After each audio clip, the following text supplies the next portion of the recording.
Je ne sais pas si c'est déjà arrivé au Québec, une poursuite automobile comme celle-là. Vous avez regardé des émissions américaines, vous en avez vu, c'est évident. Les Noirs peuvent compter parmi les meilleurs. Ça s'est passé le 3 octobre dernier. Oui, d'ailleurs, le 3 octobre dernier, on vous avait présenté des images de l'arrestation du suspect, des images filmées par mon frère Jean-Pierre Ancourt. Ce que je vous présente aujourd'hui, c'est la séquence complète de cette poursuite qui a eu lieu le 3 octobre, qui dure une vingtaine de minutes, que je vous résume en 3 minutes environ. Ce qu'on vient de voir, c'est le suspect qui est dans une caravane. Il est dans le tunnel Ville-Marie. Il tente d'échapper aux policiers qui tentent, eux, de le retenir de toutes sortes de...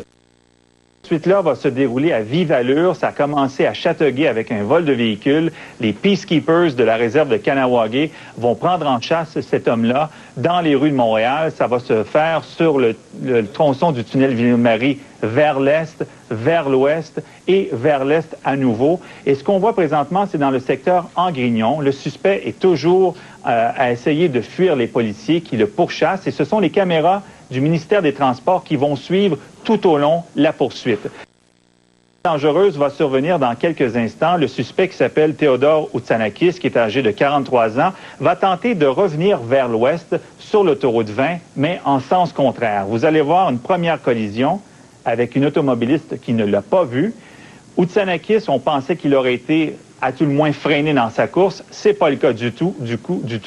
Et il va continuer de se frayer un chemin en sens contraire. Et les automobilistes n'ont pas le choix. Ils doivent vraiment lui ouvrir parce qu'il a un comportement très dangereux. Vous allez même voir dans quelques instants un motocycliste qui va apparaître à l'entrée d'une courbe et qui va le voir à la dernière seconde. Celui-ci, donc, a vraiment failli y goûter. Les policiers, donc, vont continuer de le poursuivre. La Sûreté du Québec est maintenant partie prenante dans cette poursuite. Et là, il va y avoir une surprise. Il y a un complice à bord du véhicule de Outsanakis qui, lui, va décider que ça suffit.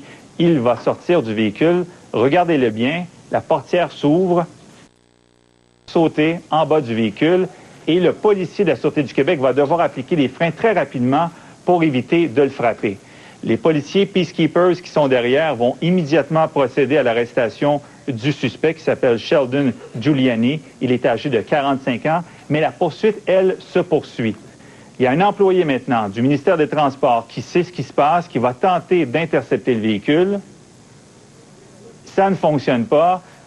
Outsanakis poursuit sa route dans le secteur de la Chine. Mais là, ce qui devait arriver arrive. Il y a un bouchon de circulation avec des poids lourds. Et là, il n'y a vraiment plus d'issue pour que le suspect puisse continuer sa route en sens contraire, je le rappelle, sur l'autoroute 20 et toujours vers l'ouest. Ce qu'il va faire, c'est qu'il va tenter de se frayer un chemin à travers les poids lourds. Il est tout près d'un chantier de construction.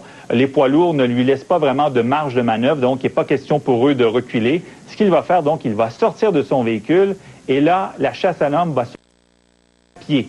Alors, il est à traverser ce chantier de construction. Il va aller éventuellement se réfugier dans une résidence. Les policiers lui courent après.